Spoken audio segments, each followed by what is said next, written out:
Hi, welcome back to my YouTube channel. Carl Browne here with you.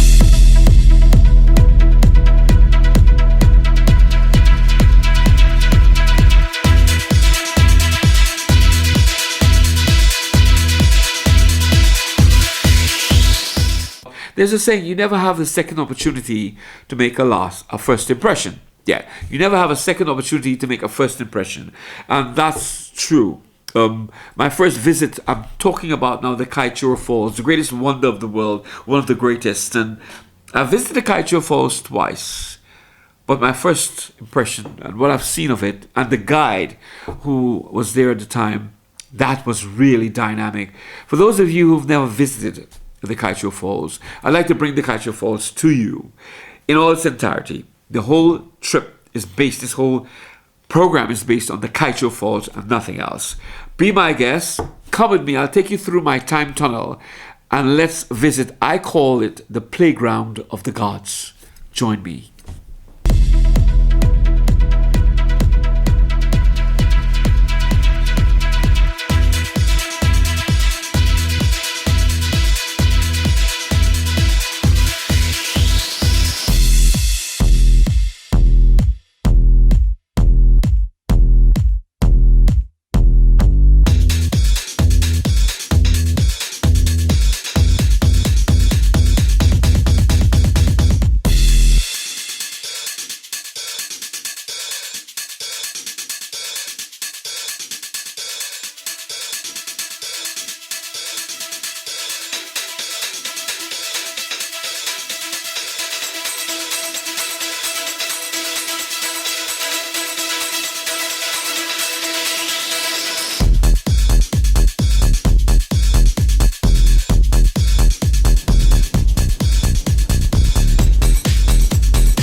So those of you who wants the washroom, if you don't, you can stay right here. And we'll start the tour to be able to cover it from the farthest viewing area where you're able to capture the entire drop of the fall in the background of your pictures, and then eventually we get right on top, okay? So the lighter you are, the better. This is all about aerobics, right?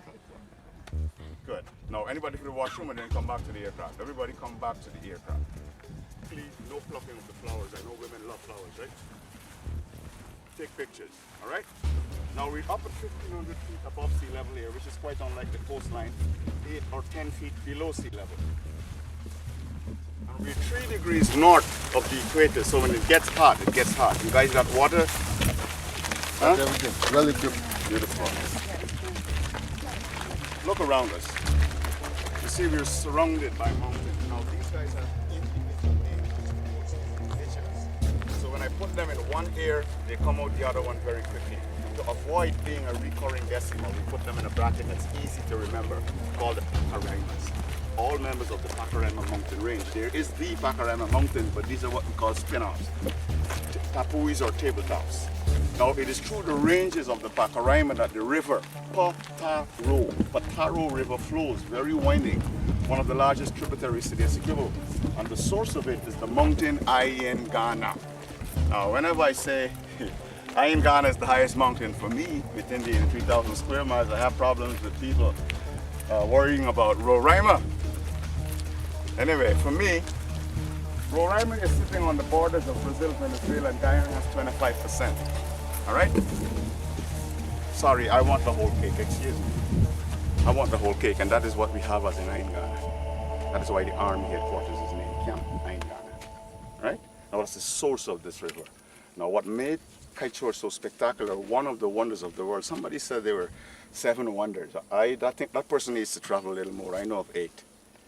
It's the fact that you don't have a river anywhere else that is as narrow as 450 feet when it's maximum filled, and it is at the moment, so you're fortunate again. Where you have that straight or perpendicular drop, 741 feet. That is what makes Kaieteur so spectacular. It's the highest single drop fall in the world. It's 5 times higher than Niagara and twice higher than Victoria. Pretty narrow. Niagara, Iguazu should be around the widest. Now with 450 feet. Where's Victoria? Africa. Okay. Now, with 450 feet, we're going to have approximately 35,000 gallons per second going over. I call it high potent mineral water. You know, I see people with their bottles, chlorine. You know, I call them plastic rivers. You know the joke in Guyana which says you want to come back, you drink black water and you eat lava? Second largest rodent? All right, well, you're in the park, so you can't eat the lava. But when we get to the falls, you can fill your bottles. All right? And I'm quite sure you're going to be sweating. That's my job, to make you sweat when we get to the fall. So you can wash your face. That's the natural oil of Olay. You lose a couple of years. Don't look in the mirror, you ask me, I'll tell you. Got it? Now, before we take off, are you aware that we're in the Amazon rainforest? Yep. Well, don't blame yourself if you don't. A lot of people think in order for them to be in the Amazon, they have to be in Brazil. Personally, that's the most nonsense I've ever heard. Human beings created borders. The flora and the fauna, they're the same. So this is one belt of rainforest extending along the entire South American continent. Reality, Brazil is the largest country, so what? It occupies most of it. And the Amazon River runs through Brazil. But if you check for the source of that Amazon River, it's not in Brazil, it's in Peru, in the Andes. So there again, it's human beings who divided it. So whatever is expected to be found in Brazil's Amazon, they're all here because this is all part of the Amazon. Ocelots, jaguars, jaguarundi, puma, furtherlands, you name it. All of these guys, they're right here. Most of them, anyway, they're nocturnal, so they operate late in the afternoons and into the nights. They're probably at lunch now. So as we roam around, we'll stay together as a group at all times. Got that? Ready to rumble? Yeah. Keep it front. If you ever look at the cat's operation, if a cat wants to attack, he'll never come to the front, fear of being caught. In the middle, the same thing. So what they do is take the people at the back. So by the time the ones up front recognize, they're gone. Got it? So everybody keep it front. Now, you also have an opportunity here for what I call an internal purification process by breeding some of the best air in the world. One of these days, I hope we can set it like helium. No pollution. All right? So breathe as we traverse. Get Fill your lungs. Get the bottle.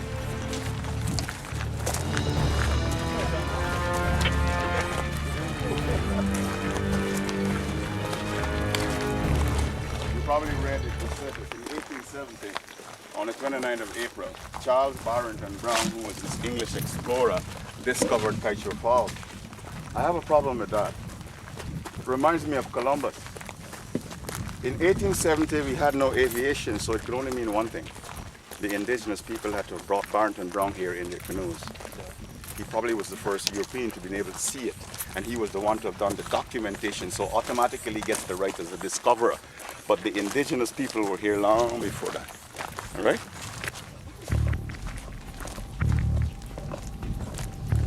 Come on, guys, breathe. Beautiful.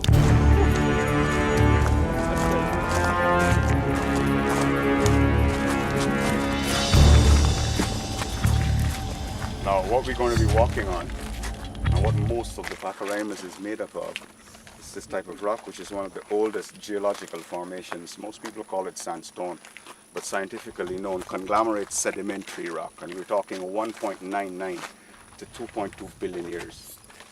All right? Now, this rock This is the natural color. There are places where you're going to see it green or gray. That's because of moss or lichens on the rock. But this is the natural color. Now, like I said, it's not an exposed rock. It's mostly found in river beds. So that will tell me at some time a river passed here. Okay? Now, it is also an indicator for minerals because long before we started talking ecotourism, which is what, 16, 17 years, Kaieteur had always been a very operative venue. When that aircraft was circling, did you see a little village close to the river?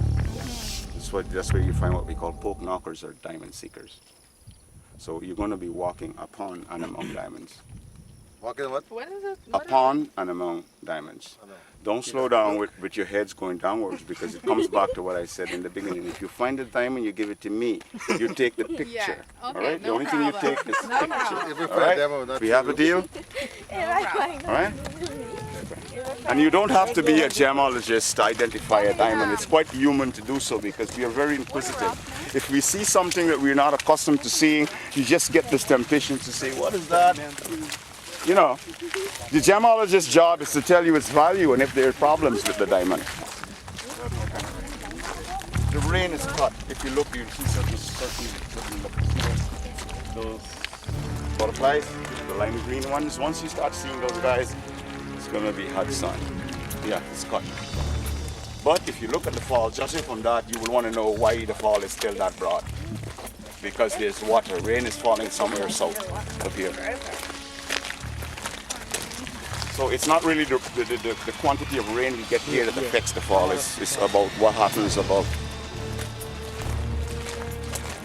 Now, those of you who live in the temperate environment, as regards of being carnivorous plant, you will probably know of the Venus flytrap, huh?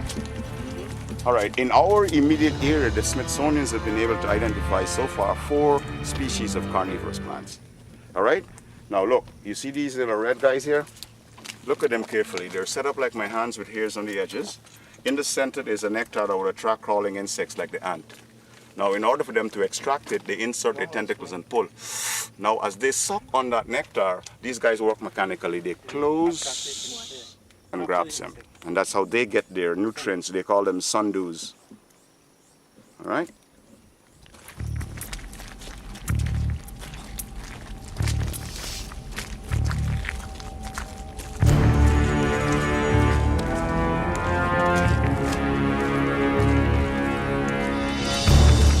In case you're wondering what we're actually doing here, we're moving away from the waterfall. The fall is that way. We're going to this farther viewing area, so you capture the drop, the entire 741 and the backgrounds of your pictures, because when we eventually get on top of the fall, you only get side views. All right? So once we've got the clarity, sometimes these areas has to be omitted because if it's too misty, it doesn't make sense. But it's very clear right now, so there again you have another advantage. So let's make use of that. Now, do you know you can come to Kaieteur overland? But it's not there today. 3 weeks? No, you can get here in 18 hours. 18 hours? But they do it in 3 days because people are touring. They have beautiful sceneries as you come up the river. They spend a night at each point because you're touring. But if you want to get here, you can get here in 18 hours. You leave Georgetown in a minibus. Minibus will bring you to Malia, which is the largest mining town, and that will be 30 minutes flying away from here. 30 minutes flying. flying. Now, from there, they come to Pamela Landing, and they will take a boat, and they come up the river. You will see just now. And then they stop at the foot of this mountain, and that's when your aerobics will start. That young lady behind you can tell you. You climb this mountain for 2 to 3 hours, depending on your physical. All right? They call it, oh my God, for very good reasons. Okay.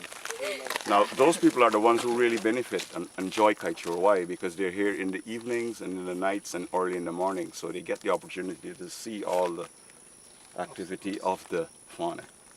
All right? Like the cock of the rock and everything. All right? That young lady, I called them this morning to see it, and somebody called me on the radio, and the noise, he flew away just before they saw it. But she just saw him twice, so hopefully you'll see it. Now these are, I'm quite sure you understand, these are not cycle tracks, all right? They're animal tracks.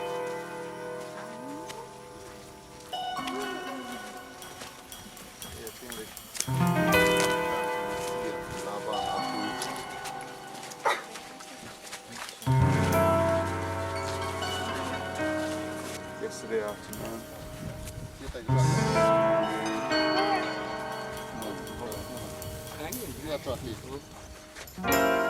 Now, yesterday I saw a big deer.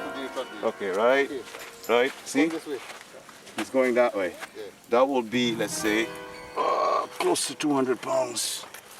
There's a red brown deer. Where do you see? A red deer is that. Look in this one right here. You see? This one there.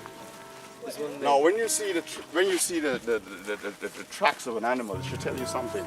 It's not always that they're prowling. It could be that something is behind them, a predator. Right? Now, most people who live in Europe and North America, they will have that plant growing, something close looking just like that. They call it rubber plant. They have it growing indoors with the broad leaves. Now here it is called cooper. And the indigenous people, they have purposes to that plant. Now what looks like roots there, they're basically water conductors. If you look at National Geographic,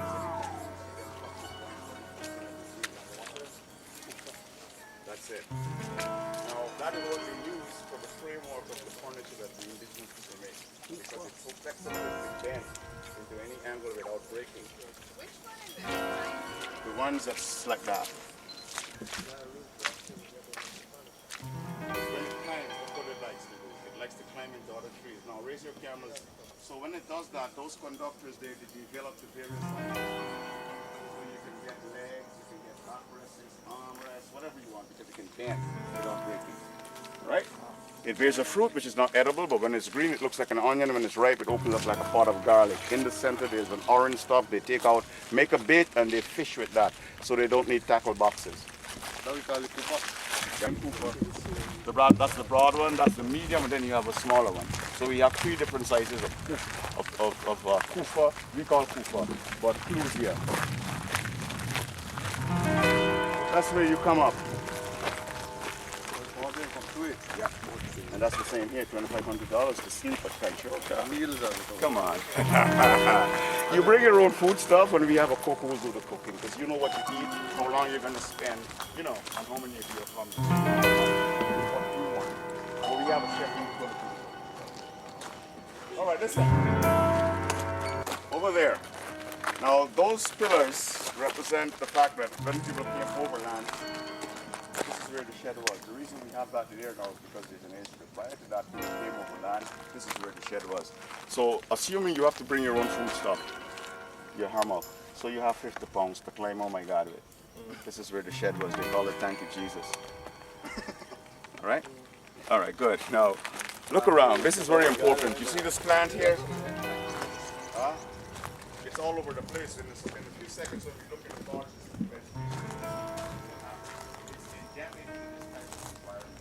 now, it is the largest of the Now, bromeliads are about 300 different types. Even the pineapple is a bromeliad. All right? This one is called Brocchinia myclantha, that is Latin.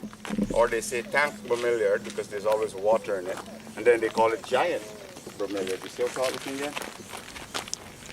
Now, funny enough, that plant does not feed from the root. Yeah. The roots. How many years it take to go like that? Well, that's the problem. That's one of the problems, and I'll tell you why.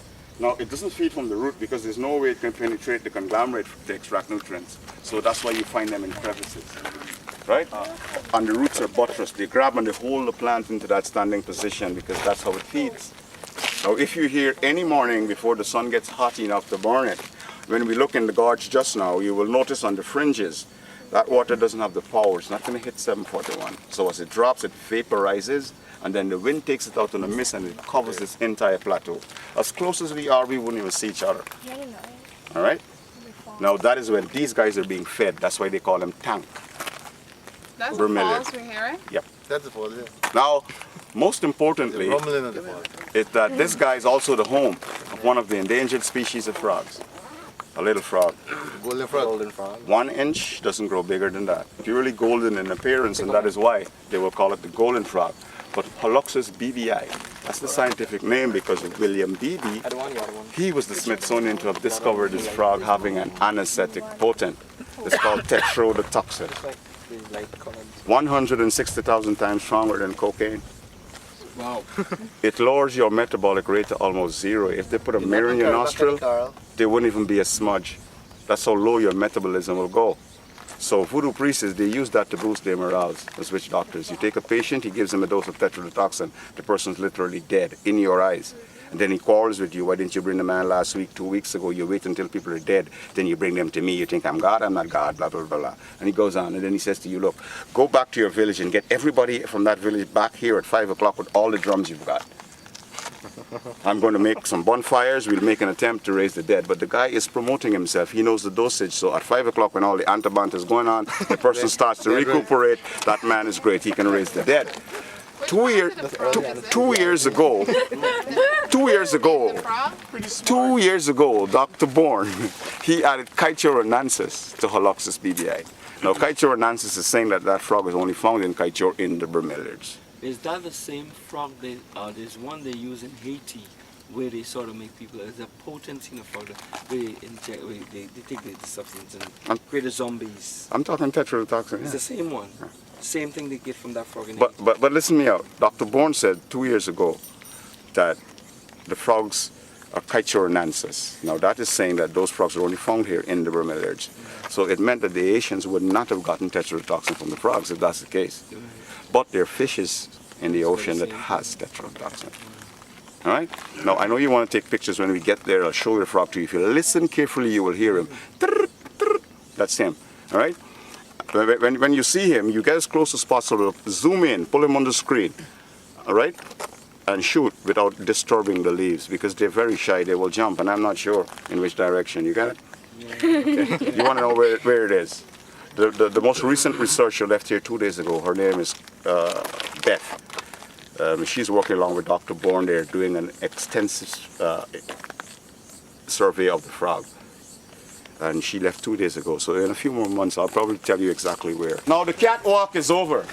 You see that lovely walk we were doing? That's over. I want you concentrating on your feet. From here on, it's going to be rustic. All right? Good. Now when you get to where I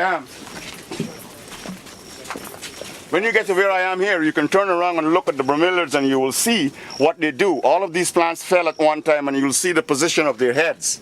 And that is what makes it difficult. That's what answers your question. That is what will make it difficult for you to know how old a plant is because you don't know how many times it did that. Look at it. Just turn it around. Look at the plant, see? All fell, but they came up. Happened all here. Now this is why they call it tank bromeliad. You see it fell, back up, and there is the water. So animals or people, if they get lost, they can drink that. And that was really purified. But hey, as I said, they grow very big because They're the largest of the bromeliad family. Yeah.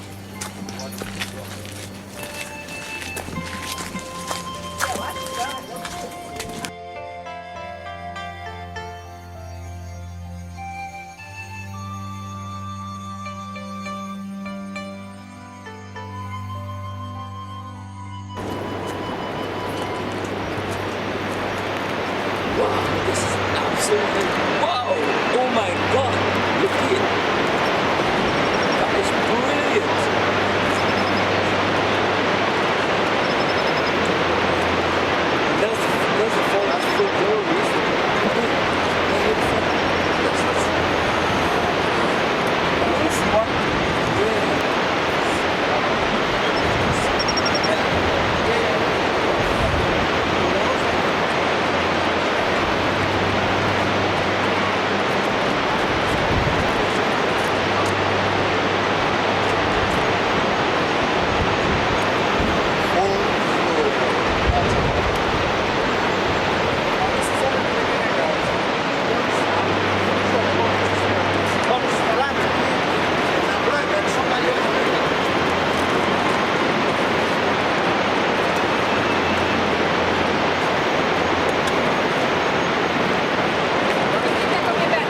It's very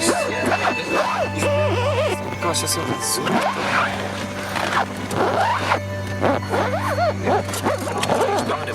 Yeah, there he is. Yeah. Oh no, he's going.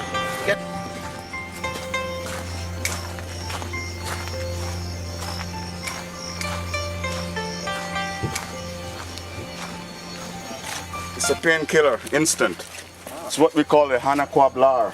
Now what they do, they will wash this guy very clean and then they pass it over the fire, quail it, and they tie it to the spot, wherever the pain is. Next morning, That's what we call livery.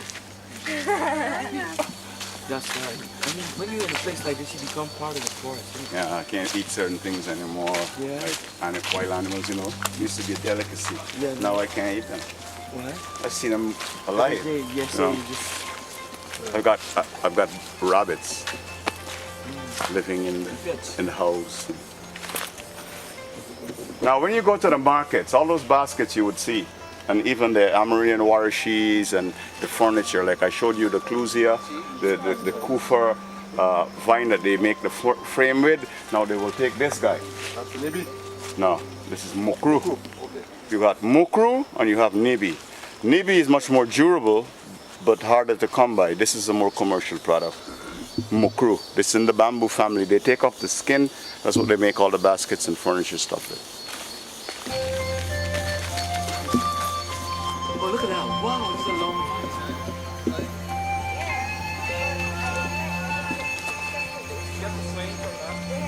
All right. Some people are still missing. All right. Now this is one of the, what I was trying to demonstrate to you as a water conductor. When you look at National Geographics and you see them cut this vine very quickly, of course not the size, and they drink the water, this is it. Now if you look, the plant has gone up into that tree, so it is sending down a water conductor. But every time this guy gets to the reach of people's hands, it's broken. But let me show you who's doing the job.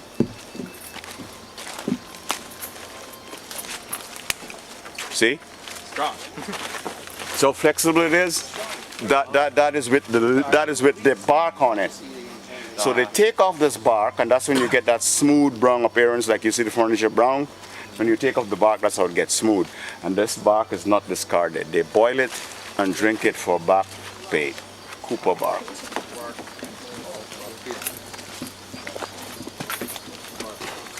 Well, that's the whole idea about ecotourism. It's not just sightseeing. It's all about learning about the environment and the protection of it. And this material you know. to edify more than come. And when you come to Kaieteur, you come to see and learn more than just looking at the fall for exactly. what it is. That is why the people who overnight are the ones who really get the sweet of Kaieteur, because they're here with all the time on their side. Now, oh, good. Look here. Come on, stay with me. See? You see the leaf is way up there? Yeah. No, look, you want straight legs, whatever you want. You want young ones, you can choose. You have different sizes. Bend it how you want. You see, they make all kinds of designs, round chairs, round, you know. Right, so rest on. you choose. What's the type of wood called? Kufa. But it's a clusia. Stay right there, Lauren. Pull it. Pull the clusia. Clusia. They wouldn't have access to Ovaltine and Milo and taco and all the fancy tea stuff. All right? So what the guys do, mostly people in the rainforest, they apply to herbal stuff for tea. Now the men, they will cut that guy up. You see that guy there?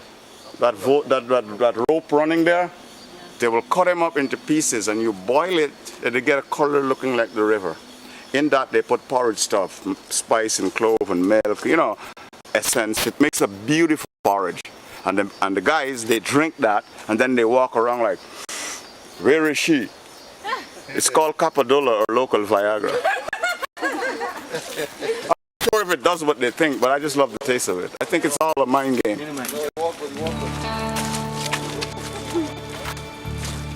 You remember when he's saying about 50 herbal medicines for all kinds of purposes? I was telling the minister the other day, You know, I was talking to Minister on that, you know,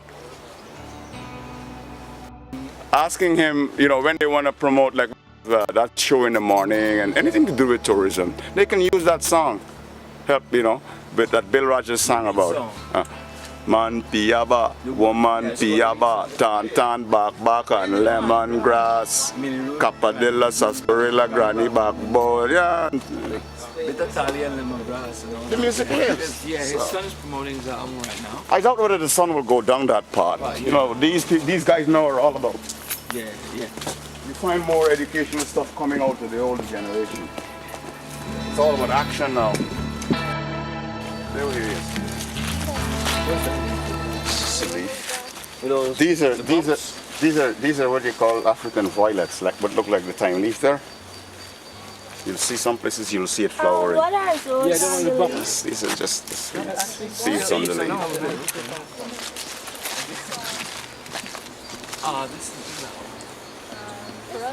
They're all drying up now. But this is one of the most expensive floral decorated in top hotels around the world. Haliconias. Yep. You have different colors and shapes of it. But they're all drying up now. That is a tiger bromeliad. I don't think I need to tell you why they call it tiger. See it? That's the flower there. It was once bright orange. It's now gone back to green. You see the flower shooting out there?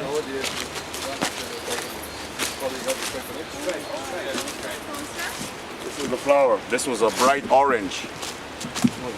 When I was going to school, most Indian girls plait their hair like this. It's called hasabak. Oh my God. See? But this is normally a very bright orange. It's fading now, back to green. You see the plait? Yep. Yeah. Hasabak. I guess it's my favorite view because we're so close to the fall and it's uninterrupted. But that's not the reason why this is my favorite viewing area. Rainbow view. All right? Let me show you why this is my favorite view. Have you ever seen anything like this in your life?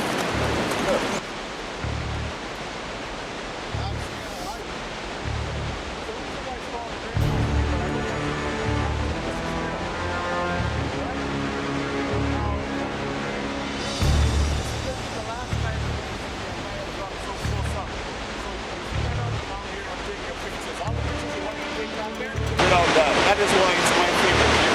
That's how you come overland when you come up the river. Right? Never step backwards. Always look where your foot is going. It takes us 2 days to get to that pool. But if you slip from here,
Canada Kaieteur's visit.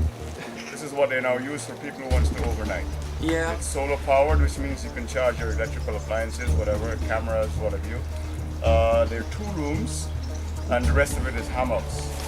Now, it's very, very cheap, $2,500 Guyana per person per night. You bring your own food, and we have somebody who's going to do the cooking. Reasons for this is that you know what you want to eat when you're here, how many of you are traveling, and how long you're going to spend.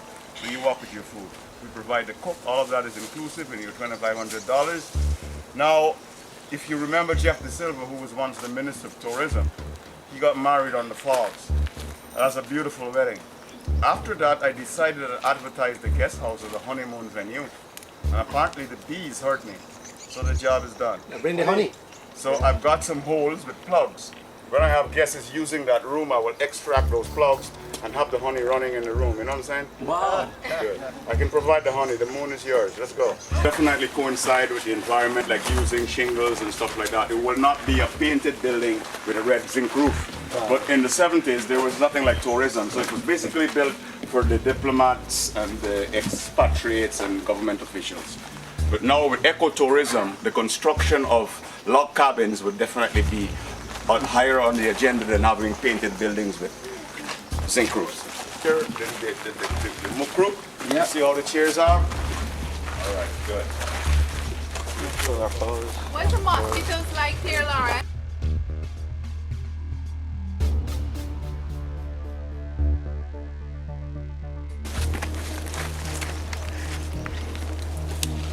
It's very cool here at night, you know, you gotta use a barricade.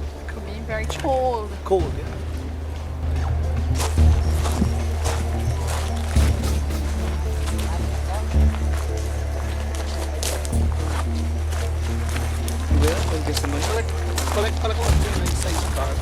Yeah, I've got one. I've got one in my hand.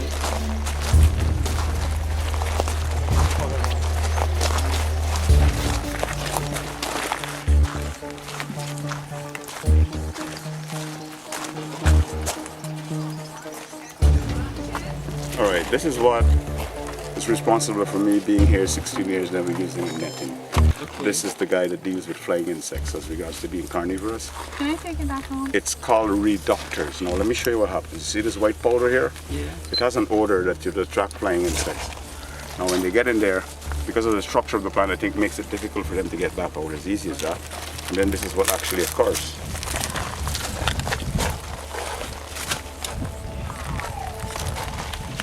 See, all the insects trapped in there.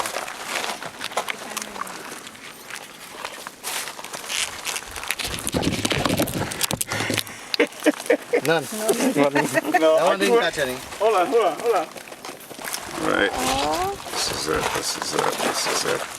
Whoa, Now, you see what's going on top there? that's what. That's insects. You You see, call them mosquitoes. you could identify them when they're on top because you can see legs and wings and stuff like that. But when it's digested, it turns out like sand. This is what happens. Digested by the plant? Plant. Yeah. See? Absolutely. That's digestion. It's like Can we sand. get some of those to Guyana? Yeah, they won't survive. They have to get that type of environment. These plants are semi-aquatics. So unless you provide... Right. All right?